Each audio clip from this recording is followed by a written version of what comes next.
I'm Mason Hale, 42 years old, recently retired from law enforcement. What should have been a simple cabin rental at Pine Lake Estates turned into something far bigger. I drove up on a beautiful morning to check out a lakefront cabin rental. The area was pristine, with manicured lawns, clean driveways, and large lakefront properties. But when I reached the community gate, something felt off. The place seemed overly controlled, with security cameras angled in strange ways.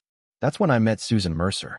She stormed out from behind the gate, giving me a look that screamed, "You don't belong here." Without even a greeting, she began interrogating me.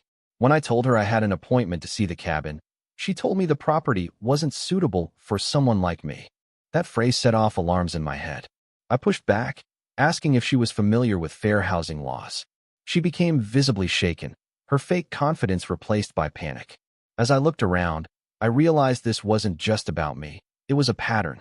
The security cameras, the selective treatment of people, and the way certain properties had for sale signs in front of non-white families' homes. I knew this was discrimination, but I wanted to see just how far it went. After this exchange, I decided to apply for the cabin. The next day, I called Susan, and she gave me a long, drawn-out application process. It was like a background check for federal clearance, not a simple rental. I did some digging and found out that 3 minority families had withdrawn their applications the previous year due to constant requests for more documentation. Meanwhile, white applicants were approved in a week or less. It was clear they had a system to keep certain people out. One family told me it took them months of runaround before they gave up. This story is not just about one person, but about a pattern of discrimination. I decided to push back, not just for me, but for others who might be facing the same treatment. The entire situation, from the attitude of the staff to the bureaucratic hurdles, felt like a deliberate attempt to keep some people out and favor others. It wasn't just a rental problem, it was a civil rights issue. I'm Mason Hale, a retired law enforcement officer. What should have been a simple cabin rental inquiry at Pine Lake Estates quickly turned into a fight against housing discrimination. After scheduling a cabin viewing, I drove to the community, which was pristine and picturesque, until I reached the gate. That's when I met Susan Mercer, a woman who immediately began questioning me. When I explained I had an appointment, she dismissed me, saying the property wasn't suitable for someone like me. Her words rang alarm bells. As a retired cop, I recognized the coded language for discrimination, and I decided to push back. I sent her a polite, professional email asking if these were standard procedures for all applicants, questioning some of the requirements, including an extended background check because of my law enforcement career. Her response was quick, but dismissive. She hinted that Pine Lake Estates might not be the right place for me. Then Susan called.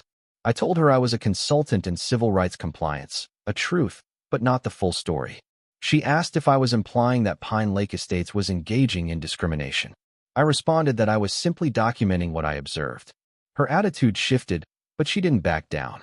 I requested a face-to-face meeting. Susan agreed, likely hoping to intimidate me on her turf.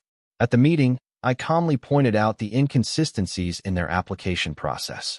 Some applicants were fast-tracked, while others, like me, faced unreasonable delays.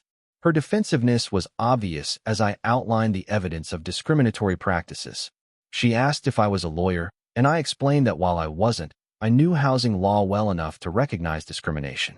She became visibly agitated, threatening to call the police for harassment. But before she could escalate further, I dropped the bomb. I had already filed an official complaint with housing authorities. That's when Susan's panic set in. She turned to damage control, claiming they followed the law and had never discriminated. But she didn't know what was coming. I told her that I wanted the community to follow the law and for the families she had discriminated against to receive an apology. This shifted the power dynamic completely.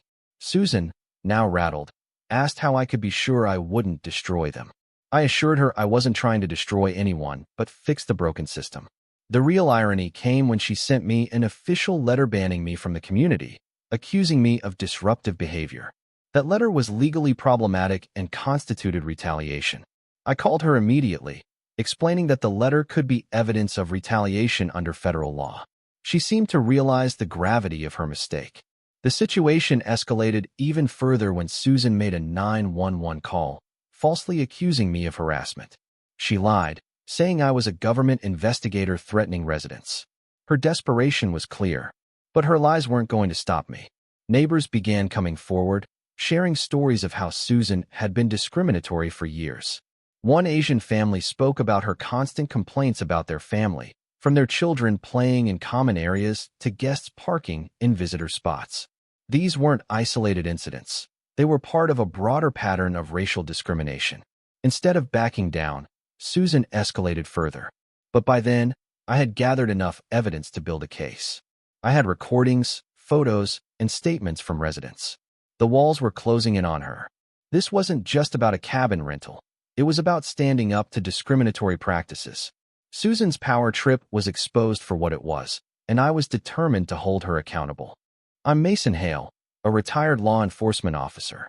What should have been a simple cabin rental inquiry at Pine Lake Estates turned into a battle against housing discrimination. After scheduling a viewing, I arrived at the picturesque community, but immediately felt something was off. When I met Susan Mercer, the HOA president, her treatment of me felt hostile from the start. She dismissed me without explanation, claiming the property wasn't suitable for someone like me. I soon realized this wasn't a one-time incident, but part of a larger pattern of selective treatment based on race. I decided to investigate. Susan had me jump through excessive hoops for the rental application, and I discovered that minority families had faced similar discriminatory practices in the past, while white applicants were approved quickly. I pushed back by questioning Susan's practices and then requested a face-to-face meeting. When I arrived at the HOA office, Susan immediately tried to control the narrative, accusing me of harassment. But I calmly explained that I was documenting discriminatory behavior, not trying to make trouble.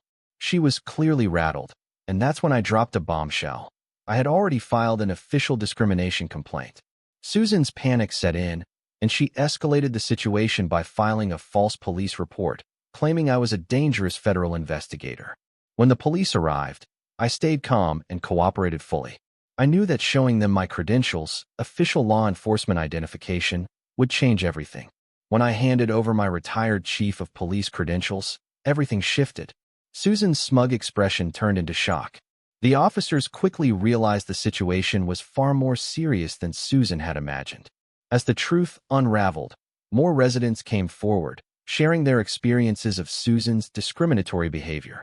One resident, Mrs. Miller, spoke out, revealing how Susan had repeatedly targeted her family based on their ethnicity. By this point, the entire community was aware of Susan's actions. With the police involved, it became clear that Susan's actions were illegal. Within hours, she submitted her resignation as HOA president, and the investigation into the community's practices began. The new HOA president quickly reversed the discriminatory policies, and a community-wide effort to build inclusivity and fairness was launched. Within months, the community transformed. Families who had been marginalized felt safe to participate without fear of retaliation. The sense of empowerment was palpable as children of different backgrounds played together freely. The neighborhood thrived under its new leadership, and property values increased as the community became more inclusive. Susan, however, quietly left the community, and the investigation concluded with a substantial settlement to fund diversity and inclusion programs throughout the county. In the end, the fight against discrimination wasn't about a cabin rental. It was about standing up to injustice and using whatever authority you have to make things right.